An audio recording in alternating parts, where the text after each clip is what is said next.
We're in Biscayne Bay Park.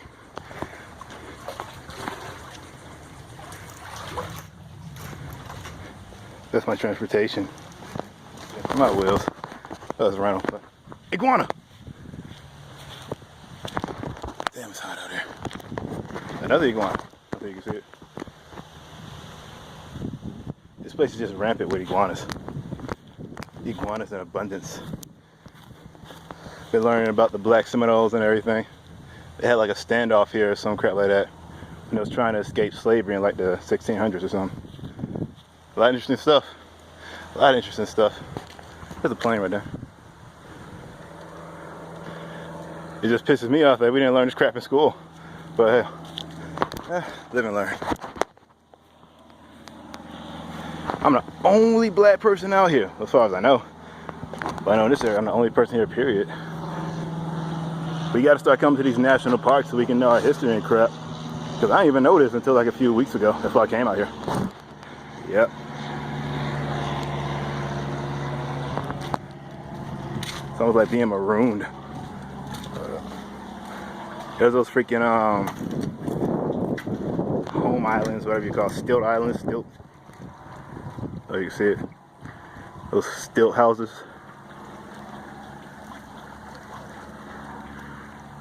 Yeah. I've been meaning to come here since I was little. It's just I didn't feel like paying that freaking fee to get in this place and the $10 to freaking rent a bike. But yeah, stopped being cheap and I finally did it. Glad I did. I made it to this damn lighthouse.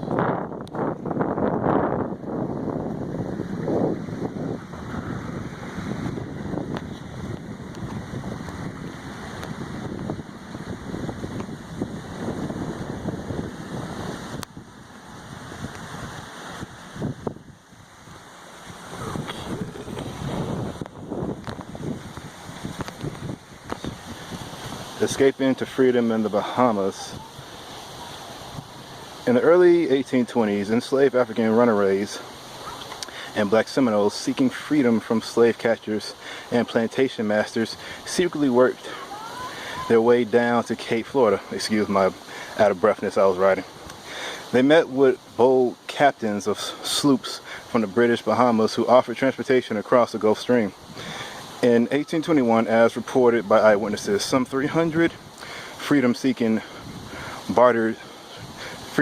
bartered for passage aboard 27 sloops or chose to sail Indian dugout canoes 107 nautical miles to secluded Andros Island.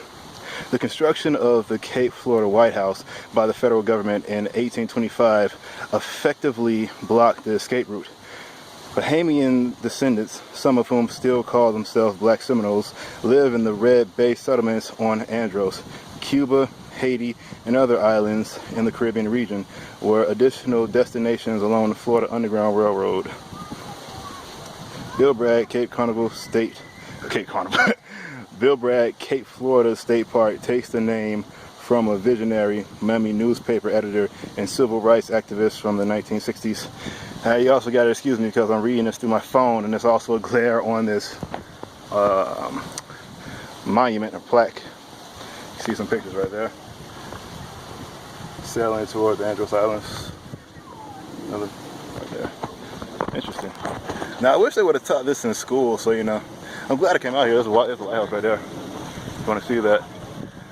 But I wish they would have taught this in school. That's what I'm talking about. Okay. Now we got another monument here. It deals with the Seminole attack in 1835. Let it shine. It says the Cape Florida Lighthouse stands today as a reminder of perseverance in the face of hardship. The Cape Florida Lighthouse was built to alert ships as they sailed near the dangerous reefs of the Florida Keys. Constructed in December 1825, the lighthouse and its keeper suffered from harsh weather, an 1836 Seminole attack, and Confederate sabotage during the Civil War. Deactivated in 1878, the lighthouse endured years of neglect before the state of Florida purchased its site in 1966. Okay. You have some illustrations right here. And it has an illustration of the Seminole attack. I don't know if you can really see that though. For this freaking light right here. but it's basically some Seminole Indians attacking the lighthouse and this house. So it planned an attack on the lighthouse right here. And it reads, in 1835, the Seminole resisted removal by the federal government to Indian territories west of the Mississippi River. Under Osceola, they attacked U.S. military interests in Florida, starting the Second Seminole War. Seminoles struck the lighthouse in 1836. Assistant keeper John Thomas was severely wounded, and his assistant Aaron Carter was killed. Yeah, that's true. There's a price for freedom. A bloody price, but yeah. And this one more memorial. And girls, now we're in Virginia Key. Virginia Key Beach. This used to be the only beach that black people were allowed to go to during the segregation days. I think my mom told me when she was little, this is the only beach they could really go to when they went to Key Biscayne, Virginia Key. It's alright beach. Although we ain't at the beach yet, just trying to see if I can find a parking space. Historic Virginia Key. Do not enter here, do not enter there. There you go.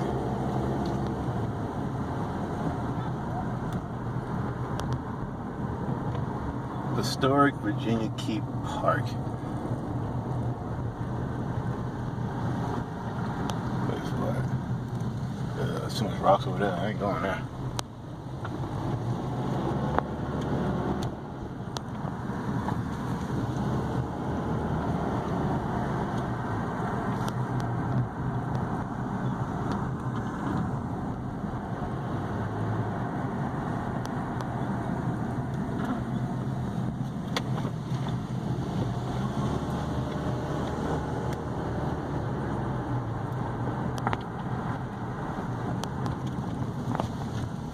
Virginia Key Beach Park.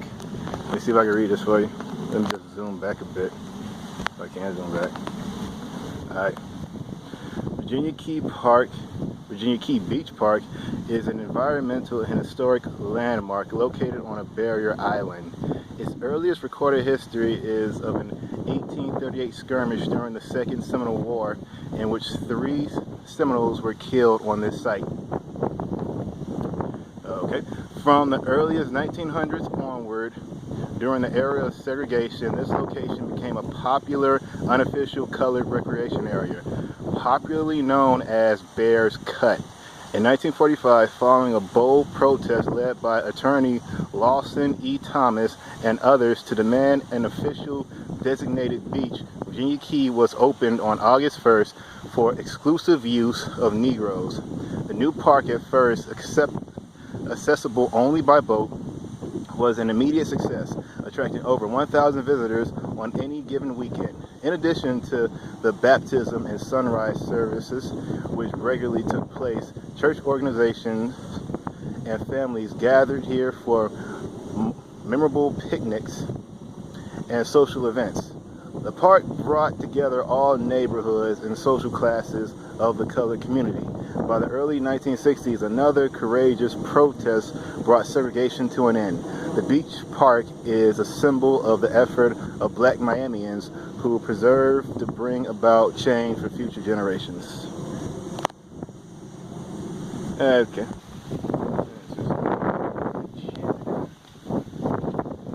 Oh, the water's closed to the public. Oh well. We're gonna get in the water anyways. No swimming, sunbathing, waiting.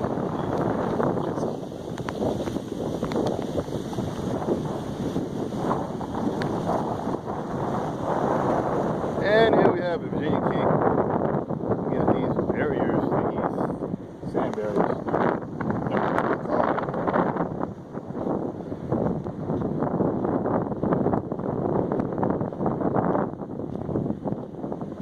There we got some sea foam, some seaweed.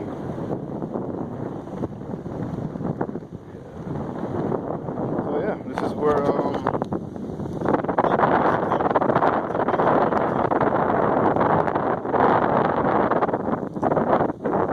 elders' history is correct, or accounts are correct.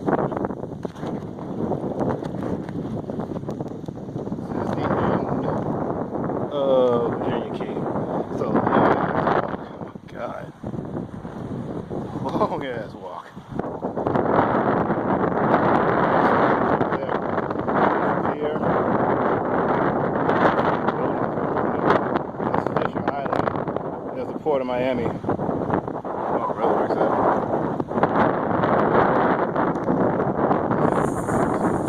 Right here, Virginia Key. It leads out to the open water.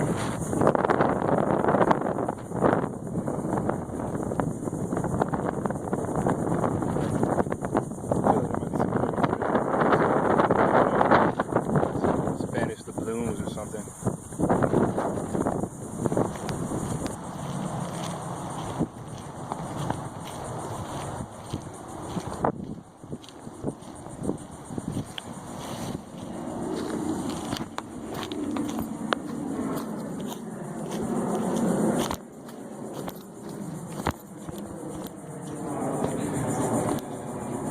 You got a better shot of the Port of Miami right there. The dugout. Secret spot.